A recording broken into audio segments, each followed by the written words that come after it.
السلام علیکم سامعین۔ عمر بن عبدالعزیز خلافت بنو امیہ کے 8ویں خلیفہ تھے اور سلیمان بن عبد الملک کے بعد مسند خلافت پر بیٹھے۔ انہیں ان کی نیک سیرتی کے باعث 5واں خلیفہ راشد بھی کہا جاتا ہے، جبکہ آپ خلیفہ صالح کے نام سے بھی مشہور ہیں۔ آپ کی والدہ کا نام ام عاصم تھا، جو عاصم بن عمر بن خطاب کی صاحبزادی تھی۔ گویا حضرت عمر فاروق رضی اللہ عنہ کی پوتی ہوئی، اس لحاظ سے آپ کی رگوں میں فاروقی خون بھی تھا۔ عمر بن معبد کہتے ہیں کہ میں ایک مرتبہ روم کے عیسائی بادشاہ کے پاس ملاقات کی غرض سے گیا تو دیکھا کہ وہ بہت اداس بیٹھا ہے۔ میں نے اس سے پوچھا کہ آپ کو کیا ہوا؟ اس نے مجھ سے سوال کر ڈالا کہ تمہیں معلوم نہیں کہ کیا ہوا ہے؟ میں نے انکار میں سر ہلایا تو اس نے بتایا کہ نہایت نیک اور رحم دل انسان امیر المؤمنین عمر بن عبدالعزیز کا انتقال ہو گیا ہے۔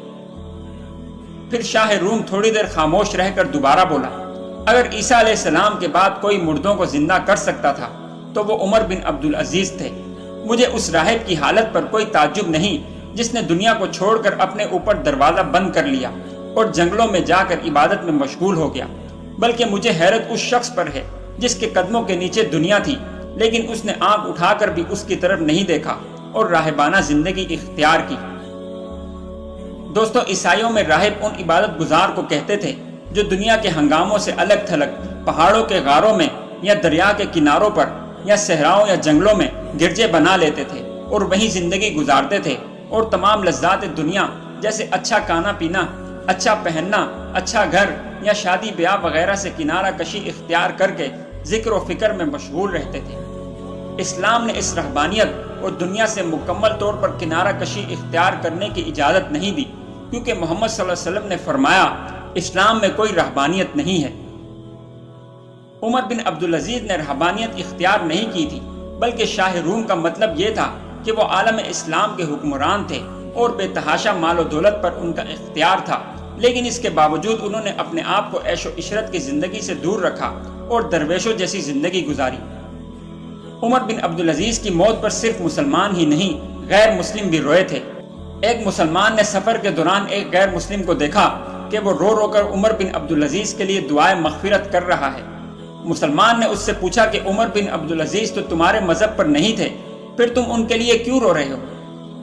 اس نے جواب دیا کہ میں عمر بن عبدالعزیز پر نہیں رو رہا، بلکہ میں اس روشنی پر رو رہا ہوں جو زمین پر تھی لیکن اب بجھ چکی ہے۔ ناظرین گرامی، حضرت عمر بن عبدالعزیز رحمہ اللہ نے اپنی وفات کے وقت 11 لڑکے چھوڑے اور ان کی کل وراثت 17 دینار تھی، جس میں سے 5 دینار ان کے کفن پر صرف ہوئے اور 2 دینار سے قبر کی زمین خریدی گئی اور بقیہ دینار ان کے لڑکوں میں تقسیم کیے گئے۔ چنانچہ ہر لڑکے کے حصے میں 19 درہم یعنی تقریباً 1200 روپے آئے، جبکہ ان کے بعد آنے والے 10ویں خلیفہ حشام بن عبد الملک نے بھی 11 لڑکے چھوڑے اور ہر ایک لڑکے کو 10 لاکھ درہم یعنی تقریباً 6 کروڑ 40 لاکھ روپے ملے۔ لیکن تاریخ میں لکھا ہے کہ عمر بن عبدالعزیز کے ایک لڑکے کو دیکھا گیا کہ اس نے ایک دن میں 100 گھوڑے اللہ کی راہ میں صدقہ کیے، اور حشام کے ایک لڑکے کو دیکھا گیا جس کی مالی حالت اتنی خراب ہو چکی تھی کہ لوگ اس کو صدقہ خیرات دے رہے تھے۔ پیارے دوستو، عمر بن عبدالعزیز کی زندگی اپنے بعد آنے والے مسلمان بادشاہوں کے لیے ایک عملی نمونہ تھی۔ آپ خلیفہ بننے سے پہلے نہایت عمدہ لباس اور خوشبوئیں استعمال کرتے تھے۔